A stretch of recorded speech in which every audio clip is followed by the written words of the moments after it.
Hello, my name is Audrey White. You're tuned in to this week's edition of the CHS Weekly Report on WDSO, broadcasting from Chesterton, Indiana. Porter County Perspective is a segment where we highlight local organizations and people out there in our community doing extraordinary things. This week, my guests are from Porter County Special Olympics. Thank you for coming in today. You're welcome. Thank you for having us. First, can you introduce yourselves and tell us how you are affiliated with Special Olympics? I'm Terri Hendle, and I'm Porter County Coordinator for Special Olympics. And I am Karen Kerr. I am our Athlete Leadership Input Council Chairperson, and I'm also an athlete leader, and I'm also an athlete. Will you explain to us what the Special Olympics is and why it's important? Special Olympics provide year-round sports training and athlete competition in a variety of Olympic-type sports for children and adults with intellectual disabilities, giving them the continuing opportunity to develop physical fitness, demonstrate courage, experience joy, and participate in sharing of gifts, skills, and friendships. Can you tell us some background about the Special Olympics on a national level? How did they come about? Special Olympics began in the 1950s and early 60s when Eunice Kennedy Shriver saw how unfairly people with intellectual disabilities were treated. She decided to take action, and she started Camp Shriver in her own backyard.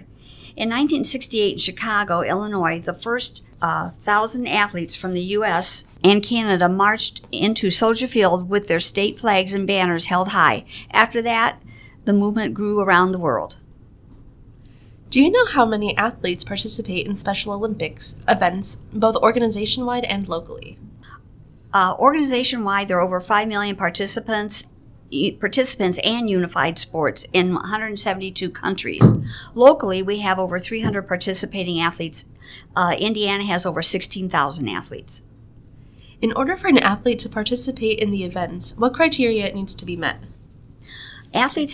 For them to participate in Special Olympics, they must be 8 years of age, have been identified by an agency or professional as having an intellectual disability, or have a closely related developmental disability, such as those who have functional limitations both in general learning and in adaptive skills, such as recreation work, independent living, self-direction, or self-care.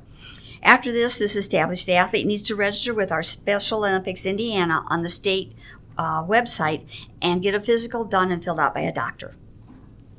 Why did you want to become involved with the Special Olympics? Once I saw my 8-year-old daughter get on a horse and learn things I never expected her to learn, such as her learning her left from her right and sitting straight in the saddle, I was hooked on volunteering and helping other athletes achieve things that nobody expects them to do. What do you feel sets the Porter County Special Olympics program apart from other branches of the program? Porter County Special Olympics is one big family. Everyone looks out for all the athletes and helps other families with whatever is needed at any given time. What types of people would most enjoy or benefit from becoming involved with Special Olympics on either the volunteer or athletic level? Anyone who enjoys sports, learning new things, having fun at social events, and just chilling with friends that they normally wouldn't have will love Special Olympics. As for volunteers, once you get involved and help these fantastic athletes, your heart is just drawn to see what they can accomplish next. Can you tell us a little bit about the Athlete Leadership Program and how one could participate in that program? Actually, I'm going to let Karen answer this one because she is our ALU person. And I'm also Athlete Leadership. It's now they used to have it called Athlete Leadership Program. Now they changed the last few years, Athlete Leadership University. We go in twice a year to Butler University, where we do our courses at the Butler campus. We have via various degrees that the athletes can choose from. There's a technology. We can learn how to do PowerPoint, how to do photography, how to work on like Facebook and Instagram, and then there's communications degree where you get to learn stuff with how to do a speech, how to feel comfortable talking in front of people. do's and don'ts on how to present yourself. And then there is governance, which is how, if you want to, you can learn how to be part, if you want to be part of like a boards and committees. If you, or the athlete, you can learn how to be a part of the athlete leadership council. You get more in depth with that. And then there is the sports major. We just recently they've just started to work, redo that major from the ground up. So where the athletes can learn how to become a coach, what you need to do to become a coach, and have experience with that. And then there is the one of our newest majors is the visual arts, where some athletes have, if they have issues with doing what the other majors are, some have they can like express themselves with visual arts. Because every athlete can, express themselves in different ways. Some can do it in those other majors. Some, they can do like visual arts, where you learn how to do things with painting, mosaics. The athletes actually present their work out in the hallway and show everybody else, this is what we have learned. And then we have the health and fitness degree. And the health and fitness degree, you learn how to learn healthy habits, how to share those healthy habits with your fellow athletes and coaches and everyone else in Special Olympics. And then we have our newest major would be event planning. And I was one of the first athletes that actually attended the first ever event planning class. And we learned what you need to plan an event and plan it successfully, what you need to do. And we had a project we did where we actually had to plan the closing ceremony of Athlete Leadership University. It takes the state how many months to plan that from start to finish. We had, I think, 4 or 5 hours to do it from start to finish. So we're like, oh, wow, okay. So, and then the last year, we have something very brand new that came into view. They started this thing, it's called the graduate program, where if you are interested in becoming part of that, you had to, just like any job, you had to do like certain things. You had to make a cover letter, a resume. You had to ask for like a letter recommendation, which I did that, and everybody else did. And you had to do like interview process, where they send you questions and all. And so whoever was interested in doing that, they had to do all those things. And then there was several athletes, leaders that reached out and wanted to be part of it. Only 4 got chosen, and I was one of them. And we got to pick like a topic of what you wanted. What was your most passionate thing you wanted to do? And I knew off the bat what it was going to be. I am also the Athlete Leadership University intern. It's a 2-year internship. I just got done with my first year, so we're waiting whenever the second year.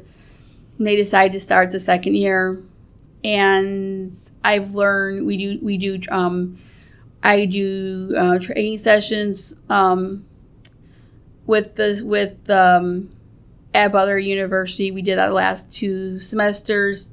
We just got done completing all those, and we learned things that we've never learned before. I've never even thought of my wildest dreams. And they said, the difference between ALU is we the athlete leaders have a mentor with them.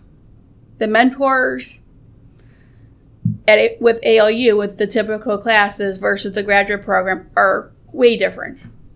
With ALU, the mentor is provided by themselves. They pick their mentor. They cannot find a mentor. And if they look everywhere, they'll come to Terri or I and like, hey, we can't find him. I looked everywhere. I don't know where to find, and then we'll try to, our best to possibly find them one. And the mentor's responsibilities are to make sure they are there to help them, not to do the work for them, because every athlete gets assigned a practicum, and they get 6 months to get it done. And their mentor's there just to advise them, show them, not do the work for them. And then with the graduate program, we get a mentor, but it's provided for us through the state office. And they, everything with us with that is all independent. You have access at ALU with your mentor anytime you want it. We have limited access to our mentors, so everything's independent. So we're like, oh, okay, I'm still, because I was like, I've been so dependent on so long with the other having my mentor with me anytime, but having limited access with the mentors, like, this is a big learning experience. And I mean, I love being an athlete leader because for somebody who has tried college in the past, tried it so hard, and I always felt when I was in that college experience that people were looking at me in a different way because I had a different way of learning. I have this, this person's putting, keeping us the other class behind. I felt like an outsider, but walking into the Butler campus, seeing all those other athlete leaders, and half of the instructors are athletes, and you can actually you can also be an instructor, and we are, and it gives the athletes a chance to, if they ever wanted to go to college but they didn't think that they could do it. This gives the opportunity. Nobody's judging them. Everybody's on the same, nobody's going to be pointing laughing like, oh, this person, where they get made fun of. Everybody's accepted. Nobody feels like an outsider or an outcast. Everybody is not particularly a similar situation, but close. And when I walked in there for the first time, I felt like I belonged. I'm like, yeah, nobody's pointing. I'm like, the way she talks, like this person likes to talk with her hands a lot. This person, everybody, we feel like, because we have people in all different types of disabilities, not physically, but also intellectually. And it's just being part of ALU it was a dream come true. People would ask me, what's your favorite part, competing or ALU? I hate to say it, it is ALU hands down, not even a hesitation. And I always tell Terri to this day, when I signed up for the graduate program, I called her, I said, hey, what do you think? Should I do this? Go for it. And I tell her it's every day. I says there are times I'm like, what did I just get myself into? And she's like my guardian angel with that whole process. And this last term for ALU, she actually gave me a mug, and I use it to this day. It's the mug that says "You Go Girl." And every time I look at that mug, it's like every time even with being now the chair, I'm like, and like with our other graduate program athlete leaders, one is doing actually a podcast where you can actually listen to it on iHeartRadio and through Spotify. It's called Indiana, who's your favorite athlete? We have one that's helping with volunteers, and then one that's actually helping with like like awards in our Champs program. That's great. Thank you for sharing. Can you talk a little bit about what Champions Together is? Champions Together is a program in our local schools that teams up special needs athletes with non-special needs athletes to create a magical team that competes against other Champions Together teams at state competitions. With sports as the foundation, the Unified Champion Schools model offers a unique combination of effective activities that equip young people with tools and training to create sports, classroom, and school climates of acceptance. In my research, I came across the term unified sports multiple times. Could you explain what that term means? Our Unified Sports program brings together people with and without intellectual disabilities on the same team. That way, the partners can mentor the athletes and teach them things that maybe they don't quite understand, and they help that athlete be a better athlete. But then they compete together against other unified teams. Why would you encourage someone to become part of either of those opportunities? I would encourage anyone that's interested in helping others to try this. You learn as much as the athletes while helping them learn new skills. It warms your heart when the athletes accomplish their goals and win their medals. What sports do the Special Olympic athletes participate in? Porter County has the following sports. We have basketball, bocce, bowling, cornhole, distance walk and run, flag football, golf, softball, soccer, swimming, track and field, and volleyball. How often are competitions held for the Special Olympic events? I'll start with basketball. Our competitions are held in March and April. We start the basketball training in November. They have an area meet and also have state tournaments. Bowling has a county area and state tournaments from October to December. Cornhole has state tournament in October at EKS Games.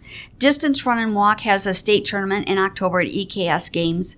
Flag football has an area tournament and a tournament at EKS Games.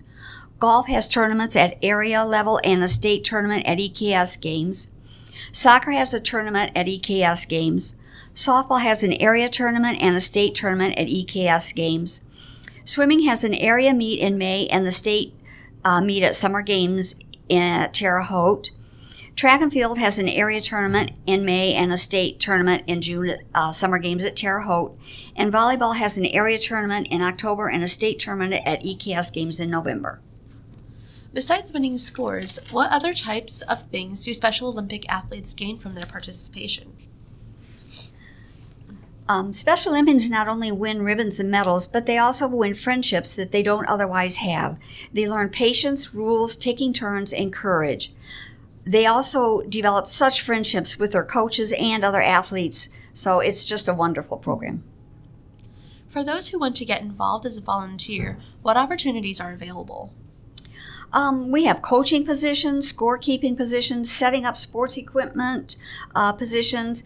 When we have tournaments, we need setup people, takedown people, scorekeepers, referees, timekeepers, people to keep athletes at task and to help them listen for their names and their time to compete. What would you say to anyone who is interested in becoming either a volunteer, coach, or athlete, but is hesitant about going for it?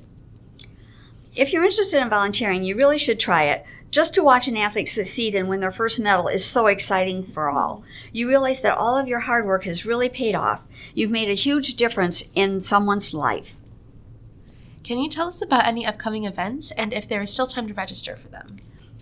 Our EKS state games are starting this weekend actually with golf and softball. And then from then on, we have, from now to November, we have the other EKS sports occurring. So right now it's too late to sign up for that because we have to have 8 weeks of practice before we even go to competitions. So our bowling program just started in August, and we also have to bowl 8 weeks for this program before our tournaments. So it's too late to sign up for bowling unless you just want to come and bowl and have fun. You wouldn't go to competition, but you could surely bowl with us. We have a traditional league of bowling that's at Stardust Bowl in Maryville on Saturday mornings at 10 o'clock. And then we have a unified league at Inman's on Monday nights in Valparaiso. Besides becoming a volunteer, are there any other ways one could support the Special Olympics organization and the athletes? Yeah, our basketball season will start in November with signups to be held in the next couple of weeks. You can watch our website, porcoso.org, to find our signups and registration for the state. Are there any misconceptions about the Special Olympic athletes that you'd like to clear up? Misconceptions about our athletes that I hear most is they can't do this, they can't do that. But if they would just come and watch and see our swimmers, our softball team, our basketball team, they do everything by the rules, and they act as a team, and they support each other and encourage each other. It's just a wonderful thing. When are state and national tournament events held, and what events are represented? State tournaments are held at different times during the year, depending on the sports schedule. The state tournaments are usually in Indianapolis area, except for summer games that are held in June at ISU and Rose-Hulman and Terre Haute. National games are held every 4 years. The last one was just held in Orlando, Florida in 2022. Where will the national tournament be held this year? It's not yearly, it's every 4 years. So the next one, I believe, is going to be in California in 2026. Where can people interested in learning more about the program go? If you want to know more about our program, you can go to our website, porcoso.org,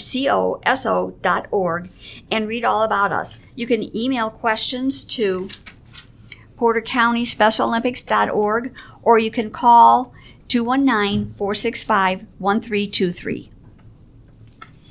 Are there any members of your organization that aren't here that you think deserve a special shout out? Oh, definitely. I'd like to give a shout out to the most wonderful woman in the world, Lori Wosick.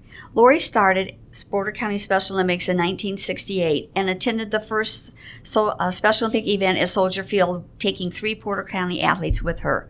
She has served as our coordinator for over 50 years and still has her hand in our operations and still asks all of her friends for donations for Porter County Special Olympics. Before we wrap things up, is there anything else about the Special Olympics we haven't talked about that you would like to let listeners know? I'd just like to say that Porter County Special Olympics rocks. Our athletes are the best in the state, our volunteers are awesome, and we couldn't survive without them. So we have a few questions for Karen here. Okay.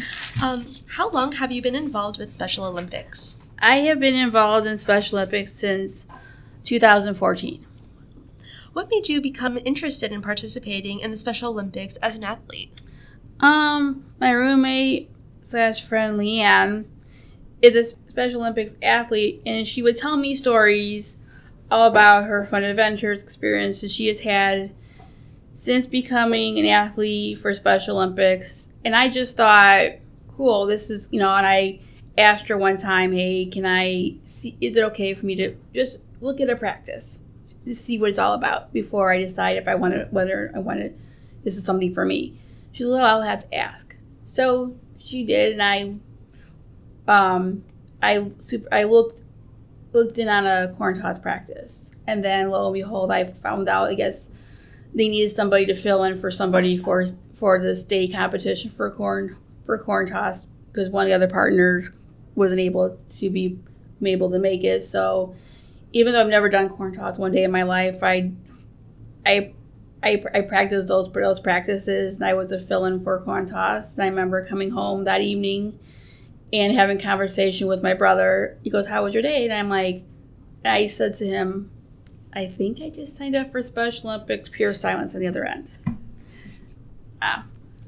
And I have never regretted it ever since. What sport did you play at first, and have you decided to play any other sports?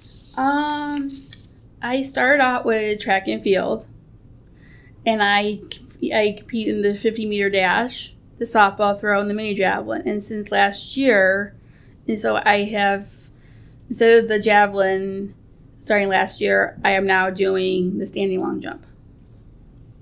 What are some of your favorite things about being a Special Olympics athlete? And I also, I didn't answer the other part of the question you asked me. I also play in 3-hole. Right now, I'm actually leaving tomorrow for Golf State. I'm one of the golfers. 3-hole golf. and I play that in the summer, fall season, and then I also play basketball skills in the fall, winter season. So my apologies. What are some of your favorite things about being a Special Olympics athlete? I like it that it gives a chance for people with intellectual or physical disability a chance to learn a new skill, learn a new sport, make friends. And because there's certain, like, some people may not be welcoming with people with Special Olympics. Some people just will shun us, like, because they see us and they don't know what to think of us. And when you feel like a sense of exception, like of that I'm feeling accepted for everything about me. They accept me. It's like when you walk, it's like I consider it like another family besides my personal family. I always think of it like I have two families, my Special Olympic family and I have my regular family. And are there any sports that you think you might want to play in the future? I would like to do possibly softball skills. What are some of your greatest strengths as an athlete, and how have you worked on improving them?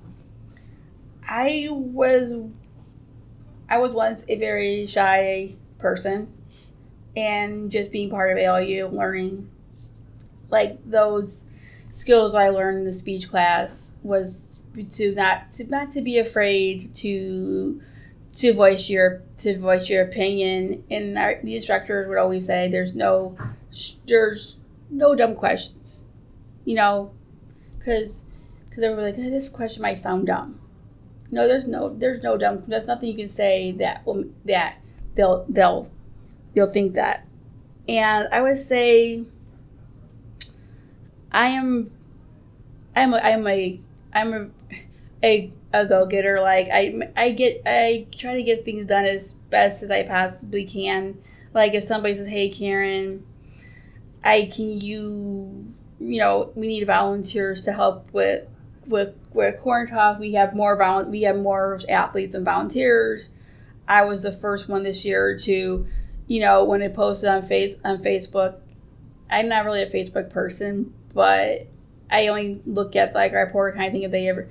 And I jumped in and I'm like, shoot, that's how I started for me in the first place with corn toss. I'm like, yeah, mine's full circle. And so I do, but for like my skills, I think I'm a very organized person. Like I make sure like I'm doing everything to where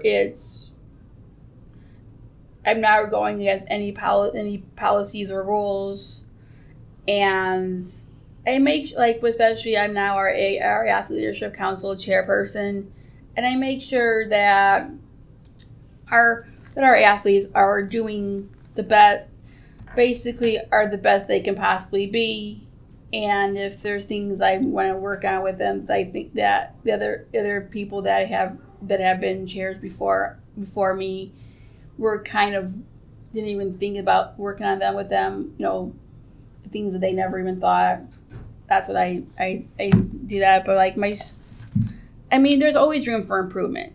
Like I feel like sometimes I'm too quiet. That I should voice my opinion more.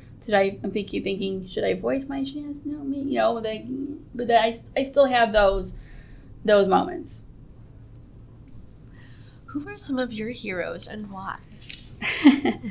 I was thinking about this, last night. Some of them, I knew off the bat. I would say my biggest hero, my brother.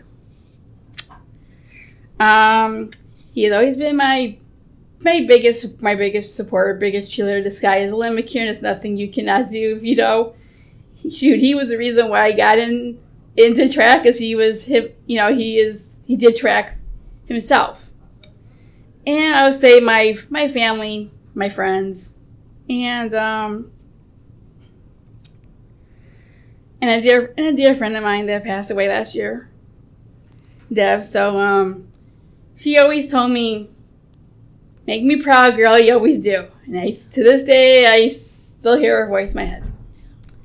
I also consider my Special Olympics, my family, my friends, and then, as I said before, my LU, my LC, internship guardian angel Terri. She's one of the other. I also consider my coaches, my past, my present coaches, even my future coaches, and as my heroes. And I have one guardian angel that I just recently met this past 3 years that I give services to Opportunity Enterprises. And when I met this particular woman 3 years ago, I knew off the bat when I met her, hands down, we have a huge connection right away. And I actually recruited her into to join me with summer games this year. And she's actually going with me to EKS games as my golf cart driver. And she's been like, with all of our practices and everything, she's like not just cheering me, but cheering on Porter County athletes, all the athletes. So I give a really big shout out to my biggest blessing the past 3 years is my staff, Christina. That is so wonderful. You have such a solid support system. Oh, yes. Yeah. So how often do you practice your sport? Once a week, but like our coaches always tell us, make sure you exercise in between practice. Make sure, like with golf practice, make sure if you can practice in good weather, practice your stroke. Go to the driving range, go putt, Yeah. Do you have any goals that you can share with us for the Special Olympics going forward? I think there's always room for improvement. I just, everybody thinks I have this down. I know what I'm doing, but that's where the athletes run into issues. They think they have it all covered. They have their egos get, and they think, oh, I'm like, I have this, I know, and then all of a sudden, they tend to jump in, where instead of asking is, do you think I can do this? Do you think, and they jump in before even, and that's where they get their, that's where they get into issues. But I think making Porter County Special Olympics even stronger than we are. We are considered one of the most prominent counties. They see us when we go into ALU, and they go, "Wow, Porter County has it all together," because they see us how we are, not at practice, but at ALU. They see how well we work as a, if one person needs, if one person needs help, you see that one person, all of a sudden you get a whole slew of people wanting to help out. Have you made a lot of friends during your time as a Special Olympics athlete? Yes. I have met, I thought, no, at first I only had one that was my roommate, but then I met through track and field, one of my best closest friends in this world, my best friend Kim. I consider Special Olympics like another family. I know just like my personal family, I know that they will always be there. I will always be there for them, and I know they will always be there for me if I ever need any help. Why would you encourage someone to join the Special Olympics? I think the reason would be that you don't know that you cannot do something, because you may hear people say in the past, you can't do this. You have, somebody with arthritis cannot, possibly do run track and field. Somebody with cerebral palsy, somebody with autism, they can't do this. You can't. You can't do this,